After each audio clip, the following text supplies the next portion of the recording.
adalah mad jaiz munfasil. Huruf ikhfa hakiki jumlahnya ada 15. Supaya kita dapat menguasai hukum ikhfa hakiki, maka kita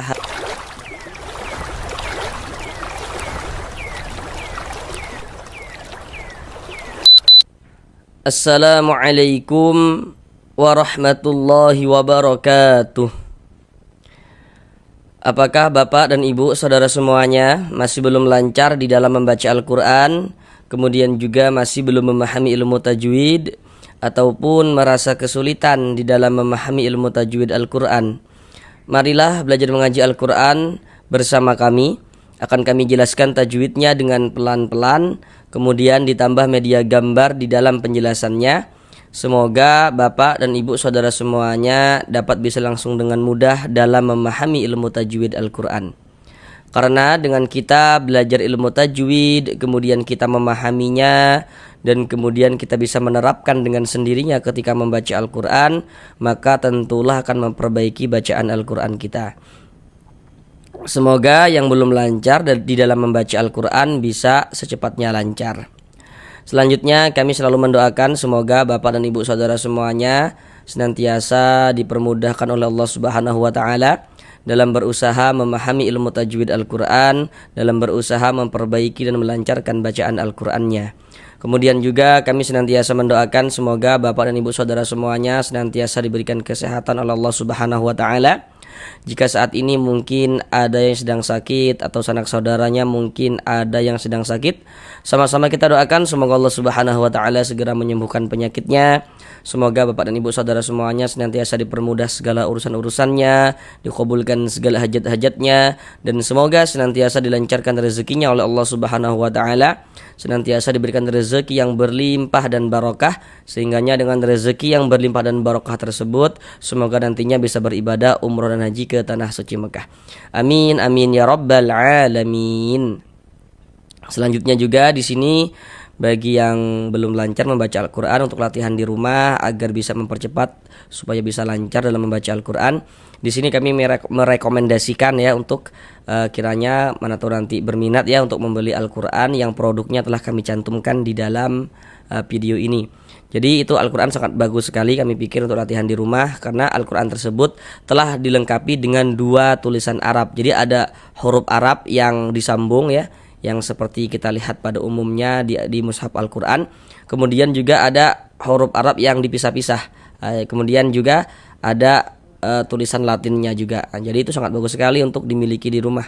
Jadi nanti kalau kita baca Al-Quran, kita baca dulu tulisan huruf Arab disambungnya. Kemudian ketika kita terbata-bata, belum lancar, masih bingung nih apa bacaannya gitu, baca tulisan huruf Arab yang terpisah-pisahnya. Kalaupun masih bingung, baca tulisan Latinnya, baru baca kembali tulisan huruf Arab sambungnya.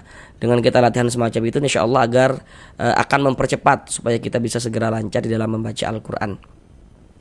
Jadi untuk Al-Qurannya sudah kami cantumkan produknya dalam video ini, mana tuh nanti berminat bisa langsung dibeli dan dimiliki. Untuk isi dalam Al-Qurannya bagaimana kayak gitu, nanti kami gunakan juga di dalam video ini untuk menjelaskan kepada Bapak dan Ibu. Nanti Bapak Ibu bisa lihat isi dalam Al-Qurannya itu seperti apa, seperti itu. Kemudian juga ada buku-buku tajwid ya, mana tahu berminat ya, bisa juga untuk langsung dibeli. Jadi minimal di rumah adalah pegangan gitu 1 buku tajwid minimalnya kayak gitu. Sehingganya kalau kita lupa bisa segera membuka dan mengingatnya kembali tentang ilmu tajwid yang telah kita pelajari, seperti itu. Baik, mari langsung kita mulai belajar mengaji Al-Qurannya. Kita lanjutkan kembali belajar mengaji Al-Quran dengan penjelasan tajwidnya yang akan kami jelaskan dengan pelan-pelan. Sekarang ini kita masuk pada surah Ali Imran ayat yang ke-65. Jadi masih melanjutkan pada surah Ali Imran ayat yang ke-65. Karena kemarin kita bagi menjadi 2 bagian supaya durasi videonya tidak terlalu lama. Karena di sini kami berusaha menjelaskan tajwidnya dengan pelan-pelan. Harapannya itu semoga dapat langsung bisa dipahami dengan mudah, seperti itu. Pada bagian yang kedua atau bagian yang terakhir daripada surah Ali Imran ayat yang ke-65 ini, kita akan belajar dari sini sampai selesai sini. Sekarang mari kita baca bersama-sama terlebih dahulu dengan pelan-pelan. A'udzu billahi minasy syaithanir rajim.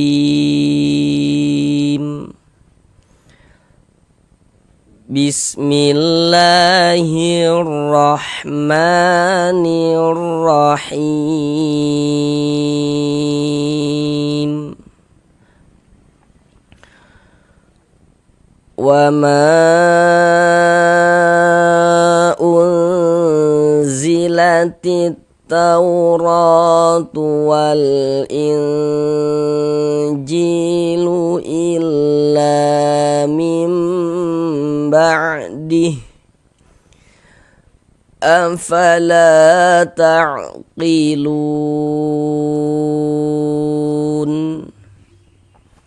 Sekarang mari sama-sama kita bahas tajwidnya dengan pelan-pelan. Yang pertama di sini wa ma dibaca panjang. Ini namanya adalah mad jaiz munfasil. Namun pada awalnya itu namanya adalah mad tabi'i.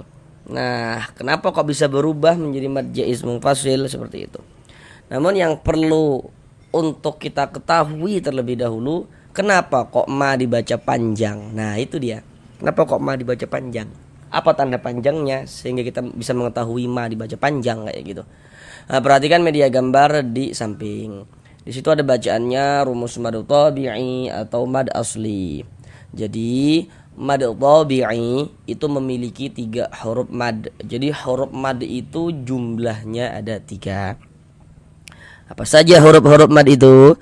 Rumus 1 warna hitam, huruf ya sukun, sebelumnya harokat kasrah atau baris kasrah. Jadi kalau ada huruf ya sukun, sebelum ya sukun ada huruf yang memiliki harokat kasrah ya, ada huruf yang memiliki tanda baca kasrah, maka huruf yang memiliki tanda baca kasrahnya tersebut dibaca panjang. Rumus 2 warna hitam, huruf waw sukun sebelumnya harokat dhammah. Jadi kalau ada waw sukun, sebelum waw sukun ada harokat dhammah, maka huruf yang memiliki harokat dhammahnya dibaca panjang. Rumus 3 warna hitam, huruf alif sebelumnya harokat fathah. Jadi kalau ada alif, sebelum alif ada huruf yang memiliki harokat fathah, maka huruf yang memiliki harokat fathahnya dibaca panjang. Nah, begitu cara memahami rumus 1, rumus 2, rumus 3 yang warna hitam itu. Nah, itulah yang disebut dengan huruf mad. Nah, 3 huruf tadi itu beserta harokatnya. Kemudian di dalam Al-Quran itu untuk menunjukkan tanda panjang, huruf-huruf mad itu bisa ditulis dalam bentuk seperti yang warna-warna hitam itu. Yang maksudnya dari segi tulisan huruf madnya itu ada, kelihatan, dapat kita lihat seperti itu. Kemudian juga pada mad tabi'i nantinya untuk menunjukkan tanda panjang bisa juga huruf-huruf madnya itu tidak ditulis dalam bentuk seperti yang warna-warna hitam itu. Jadi dia dari segi tulisan huruf madnya itu tidak ada, tidak kelihatan. Huruf madnya itu nanti hanya dikira-kirakan. Supaya tidak sampai salah dalam perkiraannya, maka dikasih tanda-tanda panjang seperti yang warna-warna biru itu. Jadi yang warna-warna biru itu pada dasarnya adalah yang warna hitam. Nah, jadi yang warna-warna biru itu kalau pada mad tabi'i ya, itu pada dasarnya adalah yang warna-warna hitam. Nah, kemudian ma ini dibaca panjang. Itu penjelasannya terletak di rumus 3 yang warna hitam. Nah, kami jelaskan kembali cara memahami rumus 3 warna hitam. Di rumus 3 warna hitam di situ kan ada alif. Sebelum alif di situ ada harokat kasroh ya, ada tanda baca ada harokat fathah ya, ada tanda baca fathah. Baris di atas tuh. Kemudian di bawah tanda baca fathah di situ kan ada titik-titik tuh. Titik-titik di sana itu maksudnya letaknya huruf yang dibaca panjang. Sebab dia memiliki harokat fathah atau memiliki tanda baca fathah itu tadi. Tapi kita perlu memahaminya dari awal. Jadi cara kita memahami dari awal rumus 3 warna hitam yakni kalau kita baca Al-Quran, bertemu kita dengan alif. Sebelum alif ada huruf yang memiliki harokat fathah, ada huruf yang memiliki tanda baca fathah. Nah, maka huruf yang memiliki tanda baca fathahnya dibaca panjang. Nah, begitu cara memahami rumus 3 yang warna hitam. Di antara contoh dalam bacaan tuh seperti ini nih. Kita baca Al-Quran ini bertemu alif nih. Untuk di sini alifnya tuh disambung dengan huruf mim. Tapi kita jangan berfokus pada sambung menyambungnya, jangan. Nanti ada huruf alifnya yang disambung, ada huruf alifnya yang enggak disambung kayak gitu. Yang terpenting ada alif dulu nih. Nah, baca Al-Quran kita bertemu alif. Sebelum alif, sebelah sininya ada ini. Ada harokat fathah, baris miring di atas nih namanya harokat fathah. Atau biasanya disebut juga dengan tanda baca fathah. Atau harokat fathah atau baris fathah. Itu maksudnya sama saja, yakni fathah. Nah, jadi kalau ada alif, sebelum alif ada harokat fathah, maka huruf yang memiliki harokat fathahnya dibaca panjang. Di sini huruf yang memiliki harokat fathah adalah huruf mim kan? Hasilnya huruf mimnya yang kita baca panjang, ma kayak gitu. Ma dibaca panjang. Ini pada awalnya dia namanya mad tabi'i sesuai dengan rumus 3 warna hitam. Kemudian mad tabi'inya bertemu dengan ini, dengan huruf hamzah, tapi di lain kata atau di lain kalimat, maka dia berubah menjadi mad jaiz munfasil kayak gitu. Panjangnya mad jaiz munfasil itu dibaca dengan panjang 4 sampai dengan 5 harokat. Namun ada juga yang membacanya itu dengan 2 harokat. Nah, jadi kalau nanti ada yang membaca mad jaiz dengan 2 harokat, jangan disalahkan karena memang ada ulama yang membacanya juga dengan 2 harokat. 2 harokat atau 4 harokat atau 6 atau 5 harokat, ini boleh 2 harokat atau 4 harokat atau 5 harokat seperti itu. Jadi jangan disalahkan nanti kalau misalkan ada yang membacanya dengan 2 harokat. Ini kita baca wa ma, kita panjangkan 4 sampai dengan 5 harokat. Wa ma unzilatit, nah gitu. Kemudian di sini kan nanti bagi yang belum tahu akan bertanya-tanya gitu kan. Loh, kok tadi ini dikatakan huruf hamzah, bukankah ini huruf alif? Nah, jadi yang belum tahu, kalau ada huruf alif, tapi huruf alifnya itu dia memiliki tanda baca. Ada tanda bacanya nih. Ada tanda bacanya, ada harokatnya. Huruf alif itu kalau memiliki tanda baca, maka itu bukan huruf alif, tapi huruf hamzah. Nah, ingat ya, huruf alif ada tanda bacanya, itu huruf hamzah. Nah, jadi si hamzah ini meminjam bajunya si alif. Nah, kayak itu supaya mudah diingat dan dipahami yaitu. Nah, ini bajunya alif, tapi orangnya adalah hamzah. Nah, gitu. Jadi kalau ada alif ada tanda bacanya seperti ini alif nih, bawah nih juga ada tanda bacanya nih. Nah, ini alif ini ada tanda bacanya nih. Maka itu adalah huruf hamzah. Kemudian di sini nun sukun setelahnya huruf zai. Nah, ini huruf nun tanda sukun tuh seperti ini. Huruf sukun atau huruf mati, nah, itu sama saja maksudnya. Apalagi huruf sakinah, nah, itu maksudnya sama saja, tandanya tuh seperti ini nih. Perhatikan dulu media gambar di samping. Di situ ada bacaannya nun sukun. Kemudian juga di situ ada bacaannya tanda baca tanwin. Dan di situ dapat kita lihat bahwasanya harokat tanwin atau tanda baca tanwin itu atau baris tanwin itu dia memiliki 3 bentuk tanda baca. Yang nomor 1, baris 2 di atas huruf itu namanya adalah fathatain. Nanti yang nomor 2 tuh ada baris 2 di bawah huruf letaknya, namanya adalah kasrotain. Dan yang nomor 3 itu namanya dhammatain. Jadi kalau kita membaca Al-Quran, setiap bertemu dengan huruf nun sukun atau setiap bertemu dengan salah satu tanda baca tanwin, maka di situ akan terjadi hukum tajwid dengan kita memperhatikan huruf setelahnya. Di mana ada nun sukun atau di mana ada tanwin, di situ terjadi hukum tajwid dengan memperhatikan huruf setelahnya kayak gitu. Kecuali nanti kalau ada tanwin, setelahnya itu nanti ada hamzah wasol. Nah, nanti itu dia ada pembahasan tersendiri cara membacanya kayak gitu. Kita sekarang ini sudah tahu nih gitu ya. Di sini ada nun sukun, setelahnya huruf zai kayak gitu. Nah, di sini ada nun sukun, berarti di sini terjadi hukum tajwid. Nah, kemudian untuk menentukan hukum tajwidnya itu bagaimana kayak gitu. Perhatikanlah huruf setelahnya. Nun sukun setelahnya di sini huruf zai. Nah, huruf zai inilah huruf apa? Itu yang harus kita ketahui. Kita lihat media gambarnya. Huruf zai termasuk salah satu huruf ikhfa hakiki.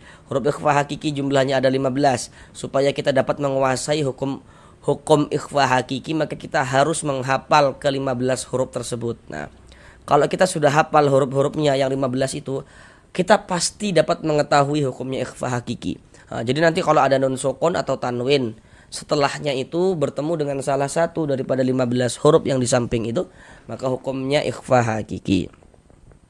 Nah, kemudian huruf zai ini dia masuk pada ikhfa hakiki ausat.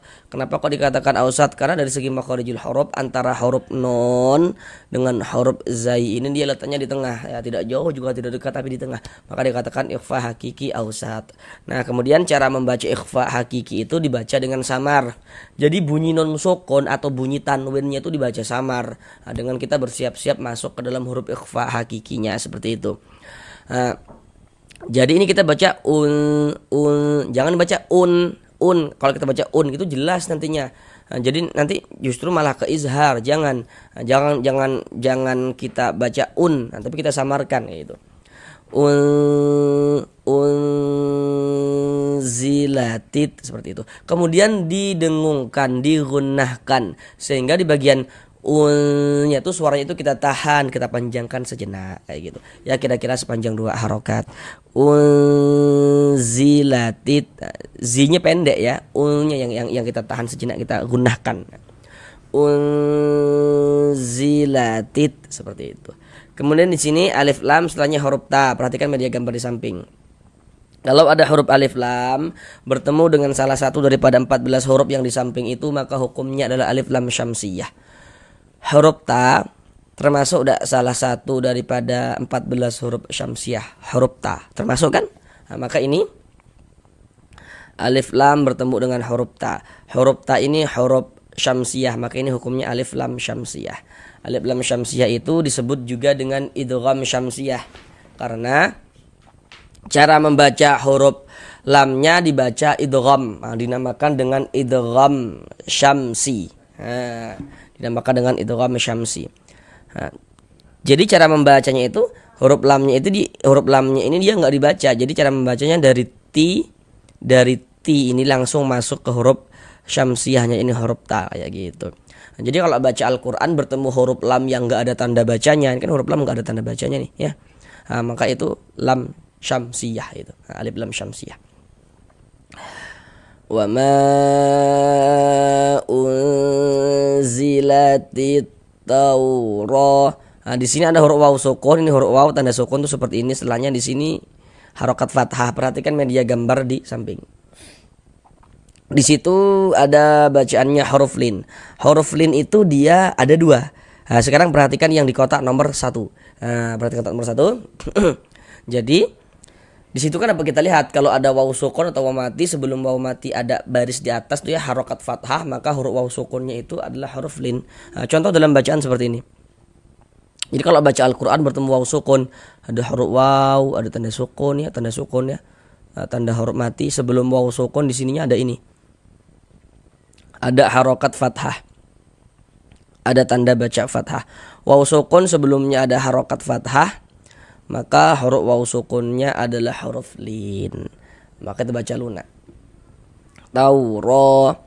Huruf ra memiliki harokat fathah ya, ini baris di atas ini harokat fathah, tanda baca fathah. Maka huruf ra dibaca tabkhim, dibaca tebal. Sehingganya pangkal lidah kita naik terangkat ke atas ketika kita mengucapkannya. Kemudian ra dibaca panjang. Kenapa kok ra dibaca panjang? Sekarang perhatikan lagi media gambar di samping. Sekarang perhatikan rumus 3 yang warna biru. Kami ingatkan kembali kalau pada mad tabi'i rumus 3 yang warna biru itu pada dasarnya adalah rumus 3 yang warna hitam sesuai dengan kotaknya masing-masing ya, kayak gitu. Nah, jadi rumus 3 warna biru sudah diperhatikan ya. Jadi kalau kita membaca Al-Qur'an bertemulah kita dengan huruf. Di atas huruf tersebut ada tanda seperti ini, ada tanda harokat fathah, ada tanda baca fathah. Tapi dia bentuknya berdiri seperti ini. Bentuknya itu berdiri seperti ini, berbentuk alif kecil seperti ini. Nah, ini menandakan huruf kalau di atasnya ada tanda seperti ini maka dia dibaca panjang. Sehingganya ra dibaca panjang. Ra dibaca panjang ini namanya adalah mad tabi'i. Jadi tadi sudah kami katakan kalau yang warna biru pada dasarnya adalah yang warna hitam. Jadi rumus 3 yang warna biru pada dasarnya adalah rumus 3 yang warna hitam, kayak gitu, jelmaan daripada rumus 3 yang warna hitam. Tadi sudah kami jelaskan ya cara memahami rumus 3 yang warna hitam itu sudah kami jelaskan dengan pelan-pelan. Jadi di sini dapat kita kira-kirakan berarti di sini ada huruf alif. Dapat kita kira-kirakan seperti itu, ada huruf alif. Jadi kalau mad tabi'i kemudian tandanya mad tabi'i itu ditulis dalam bentuk alif kecil seperti ini, maka dapat kita kira-kirakan bahwasanya di sini ada alif. Sebelum alif ada huruf yang memiliki harokat fathah. Nah, karena kan tadi cara membaca rumus 3 yang warna hitam, yakni kalau ada alif, sebelum alif ada huruf yang memiliki harokat fathah, maka huruf yang memiliki harokat fathahnya dibaca panjang. Nah, gitu kan cara kita memahami rumus 3 warna hitam sesuai yang telah kami jelaskan tadi itu. Maka berarti di sini karena dapat kita kira-kirakan di sini ada alif. Sebelum alif ada huruf yang memiliki harokat fathah, dan huruf yang memiliki harokat fathah huruf apa? Ya huruf ro, karena huruf ro yang dibaca panjang kayak gitu. Dapat kita kira-kirakan seperti itu. Kalau masih bingung, perhatikan media gambar yang kami tampilkan.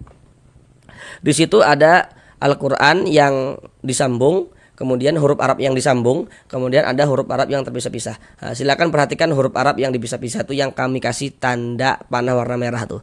Nah, di situ kan dapat kita lihat bahwasanya di situ sebenarnya di situ ada alif. Sebelum alif ada huruf yang memiliki harokat fathah kayak gitu. Kayak gitu kalau dipisah-pisah. Hanya saja di sini huruf alifnya itu dia tidak ditulis di sini, hanya dikira-kirakan, diganti dengan tanda panjang yang bentuknya tuh seperti ini nih pada mad tabi'i. Kalaupun masih bingung, ya sudah pahami yang mudah-mudah dulu. Oh, huruf itu kalau di atasnya ada tanda seperti ini dibaca panjang nih. Ada tanda kayak gini harokat fathah berdiri, udah itu hurufnya dibaca panjang. Nah, kayak gitu. Kalau misalkan masih bingung untuk di awal-awal, jangan dipahami dulu. Paham yang mudah-mudah yang bisa dipahami dulu supaya kita tidak merasa kesulitan di dalam belajar tajwid seperti itu. Mad tabi'i panjangnya 2 harokat. Wal Injil, di sini ada alif lam, setelahnya huruf hamzah. Loh, kok ini huruf hamzah, bukankah ini huruf alif ini? Nah, tadi sudah kami jelaskan kenapa kok ini dikatakan hamzah kayak gitu. Kalau alif ada tanda bacanya maka hamzah. Berarti kan media gambar di samping. Kalau ada huruf alif lam bertemu dengan salah satu daripada 14 huruf yang di samping itu, maka hukumnya adalah alif lam qamariyah. Huruf hamzah termasuk kan Bapak Ibu salah satu daripada 14 huruf qamariyah. Nah, maka ini alif lam bertemu dengan huruf hamzah nih. Dikarenakan huruf hamzah ini huruf qamariyah, maka ini hukumnya alif lam qamariyah. Alif lam qamariyah itu disebut juga dengan izhar qamariyah, karena cara membaca huruf lamnya itu dibaca izhar qamari. Lamnya lam qamariyah. Maksudnya dibaca izhar itu bagaimana gitu. Jadi huruf lamnya itu dibaca jelas kayak gitu. Terbaca dia dengan jelas, dibaca jelas huruf lamnya tuh. Nah, kita baca nih. Wal ada tanda sukunnya, jadi huruf lamnya dibaca wal kayak gitu. Kalau tadi alif lam syamsiyah huruf lamnya nggak dibaca kan, karena dia nggak ada tanda bacanya, langsung masuk dia.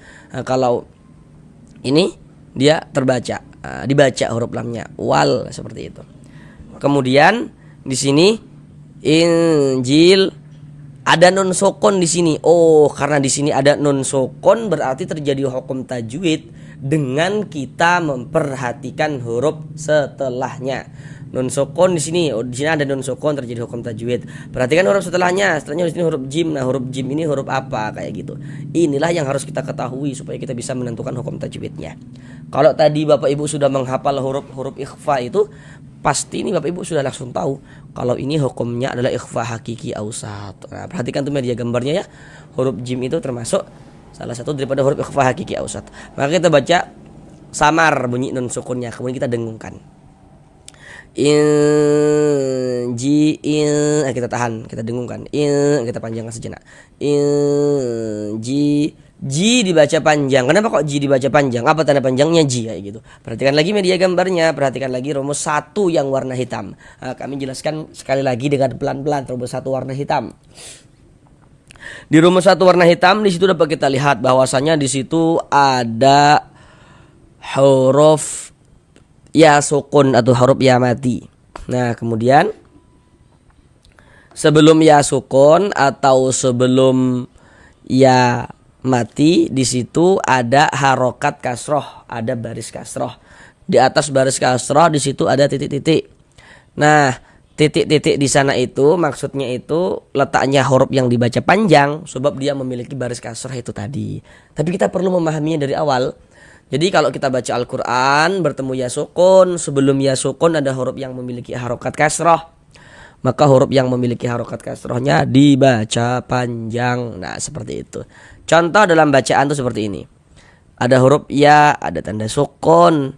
Sebelum ya sukun di sininya nih ada ini. ada harokat kasroh nih, baris miring di bawah nih, baris satu miring di bawah huruf ini namanya harokat kasroh atau tanda baca kasroh atau baris kasroh, itu maksudnya sama saja, yakni kasroh. Nah, jadi kalau ada huruf ya sukun, ada huruf ya ada tanda sukun, sebelumnya di sini ada harokat kasroh, maka huruf yang memiliki harokat kasrohnya dibaca panjang. Nah, di sini huruf apa yang memiliki harokat kasroh? Huruf jim ini. Huruf jim ini kita baca panjang. Ji yang kita panjangkan gitu. Mad tabi'i panjangnya 2 harokat sesuai dengan rumus 1 warna hitam. Wal injilu illa, la dibaca panjang. La dibaca panjang, penjelasannya ini di rumus 3 yang warna hitam lagi ya. Kenapa kok ini penjelasan di rumus 3 yang warna hitam? Nah, karena di sini ada alif nih. Jadi kalau baca Al-Qur'an bertemu alif. Samalah dengan ma ini tadi. Kenapa kok ma dibaca panjang? Samalah kenapa kok la dibaca panjang penjelasannya. Karena di sini ada alif. Ya, alif disambung dengan huruf lam. Sebelum alif sebelah sininya ada ini. Ada harokat fathah. Ada tanda baca fathah nih.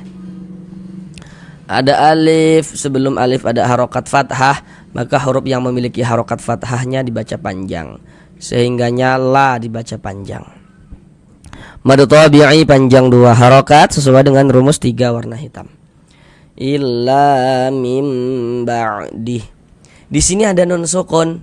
Oh, di sini terjadi hukum tajwid lagi dengan kita memperhatikan huruf setelahnya.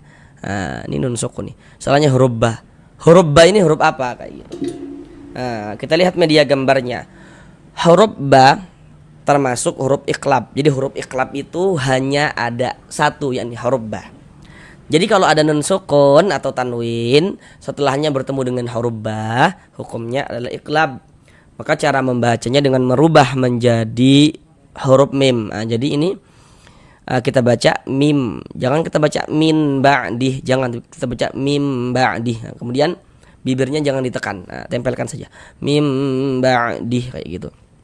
Kemudian disertai dengan gunnah, disertai dengan dengungan kayak gitu. Mim, sehingganya di bagian mim, nah, kita tahan sejenak, kita panjangkan sebentar. Mim ba'dih, mim ba'dih, seperti itu. Kemudian ini kalau misalkan kita berwakaf di huruf H, kita baca mim ba'dih. Jangan dibaca mim ba'dihi baru berhenti. Jangan, salah. Nah, tapi huruf H ini kita sukunkan, kita matikan. Nah, mengapa begitu? Jadi kalau kita membaca Al-Qur'an kemudian kita berwakaf, kita berhenti di huruf yang tidak dibaca panjang, maka hurufnya kita sukunkan, kita matikan. Ini kita berhenti di huruf H. Untuk di sini huruf H tidak dibaca panjang. Karena berhenti di huruf yang tidak dibaca panjang, maka huruf H ini kita sukunkan, kita matikan. Sehingga kita baca mim ba'dih. Nah, seperti itu. Nah, kemudian nanti pasti Bapak Ibu yang belum paham tajwid gitu, atau hanya yang sedikit paham gitu kan, akan mengira-ngira nih, akan bertanya-tanya, bukan mengira-ngira, bertanya-tanya. Kenapa kok H dibaca pendek tadi katanya kayak gitu. Sedangkan huruf H ini kan ada tanda panjangnya nih. Nah, ini gitu. Nah, jadi hi ini dibaca panjang. Ini namanya adalah mad silah qasirah atau mad silah sugoro. Karena di sini huruf H ini huruf H dhamir yang dia itu diapit oleh 2 huruf hidup, diapit oleh 2 huruf yang berharokat. Maksudnya itu di sininya ini hurufnya itu berharokat hidup ya, bukan huruf sukun di sininya nih. Atau di sininya juga bukan huruf sukun, tapi dia huruf hidup kayak gitu. Bukan di sini bukan huruf mati, atau di sini juga bukan huruf mati. Sehingga hi ini adalah mad silah qasirah. Tapi hi ini kan ada tanda panjangnya nih. Jadi mad silah qasirah itu, baik itu mad silah qasirah, mad silah tawilah kayak gitu ya, berlaku tanda panjangnya kalau ketika kita wasolkan saja. Tapi kalau kita wakofkan tidak berlaku tanda panjangnya. Nah, ini kita berwakaf, berhenti di mad silah ini, gugur tanda panjangnya, sehingga kita baca mim ba'dih. Tapi kalau misalkan kita tidak berwakaf di sini, tidak berhenti di sini, kita wasolkan, baru berlaku tanda panjangnya nih. Mim ba'dihi afala, dihi afala, baru hi dibaca panjang dengan 2 harokat. Karena mad silah qasirah itu panjangnya dia 2 harokat. Nah, Jadi ingat ya, kalau mad silah kalau diwakafkan tidak berlaku tanda panjangnya. Kalau diwasolkan baru dia berlakulah tanda panjangnya, seperti itu. Kemudian di sini ada tanda wakaf. Bentuknya itu qaf dengan lam yang bermakna al-waqfu aula, jadi maksudnya itu berwakaf lebih utama. Jadi kalau menemukan tanda wakaf seperti ini, yang lebih utamanya itu kita berwakaf dulu, kita berhenti dulu, kita ambil napas, baru lanjutkan lagi. Nah, itu lebih utama kayak gitu. Jadi berhenti dulu, ambil napas, baru lanjutkan lagi bacanya, itu lebih utama kalau menemukan tanda wakaf seperti ini. Kemudian afala, la dibaca panjang. Nah, untuk di sini media gambar tidak kami tampilkan lagi ya, supaya kita juga langsung bisa memahami tanpa bantuan media gambar. Harusnya di sini Bapak Ibu sudah tahu kenapa kok la dibaca panjang. Samalah penjelasannya kenapa kok la dibaca panjang kayak gitu. Kalau di media gambar tadi itu di rumus 3 warna hitam. Kenapa kok la dibaca panjang? Nah, jadi kalau kita baca Al-Qur'an bertemu alif, ini alif nih ya. Sebelum alif sebelah sininya ada ini nih. Ada harokat fathah nih, ada tanda baca fathah. Sehingganya huruf yang memiliki tanda baca fathahnya dibaca panjang. Sehingga la dibaca panjang. Mad tabi'i panjang 2 harokat. Afala ta'qilun. Lun dibaca panjang. Nah, ini lu dibaca panjang. Kalau misalkan kita tidak berwakaf, tidak berhenti di huruf nun, maka ini kita baca ta'qiluna dan seterusnya, langsung kita wasolkan gitu. Langsung kita sambung, kita teruskan, kita wasolkan. Maka panjangnya lu tetaplah menjadi mad tabi'i dan dibaca dengan panjang 2 harokat. Tapi tadi kita bacanya itu berwakaf, berhenti di huruf nun. Sehingga lu ditambah huruf nun yang disukunkan menjadi lun. Mad tabi'anya bertemu dengan huruf yang disukunkan, sebab kita berwakaf dia berubah menjadi mad arid disukun. Namun yang perlu untuk kita ketahui dulu, kenapa kok lu dibaca panjang? Tanda panjangnya lu ini apa? Nah kayak gitu yang perlu untuk kita ketahui. Kita lihat media gambar di samping. Perhatikan yang rumus 2 warna hitam. Nah cara kita memahami rumus 2 warna hitam, di situ kan dapat kita lihat bahwasanya di rumus 2 warna hitam di situ ada huruf waw sukun atau huruf waw mati. Sebelum waw sukun atau sebelum waw mati di situ ada harokat dhammah, tanda baca dhammah. Di bawah tanda baca dhammah di situ ada titik-titik. Titik-titik di sana itu maksudnya itu letaknya huruf yang dibaca panjang, sebab dia memiliki harokat dhammah itu tadi. Tapi kita perlu memahaminya dari awal. Jadi cara kita memahami dari awal, rumus 2 warna hitam, kalau kita baca Al-Qur'an bertemu waw sukun, sebelum waw sukun ada huruf yang memiliki harokat dhammah, maka huruf yang memiliki harokat dhammahnya dibaca panjang kayak gitu. Contoh nih dalam bacaan tuh seperti ini. Nah, kita baca Al-Qur'an nih bertemu waw sukun, ada huruf waw, ada tanda sukun.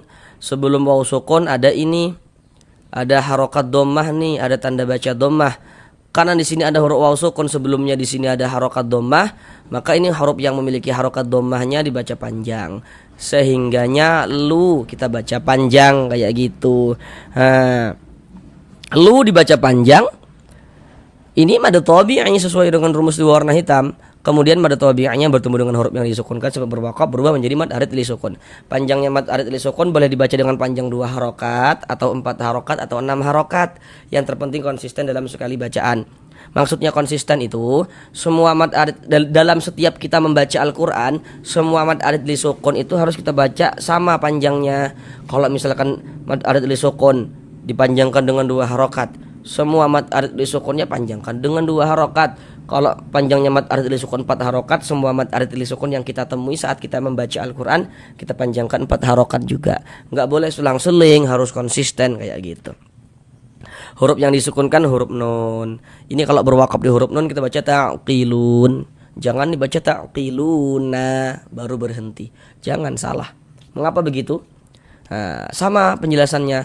Kalau berwakaf di huruf yang tidak dibaca panjang, hurufnya kita sukunkan, kita matikan kayak gitu. Sekarang mari kita ulang bersama-sama sekali lagi dari awal.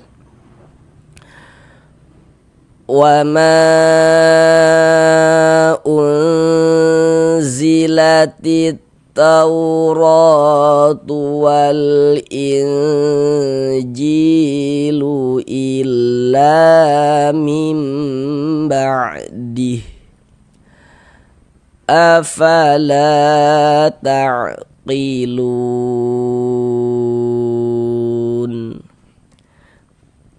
Cukup sekian belajar mengaji Al-Qur'annya, sampai bertemu di pembelajaran yang berikutnya. Assalamualaikum warahmatullahi wabarakatuh.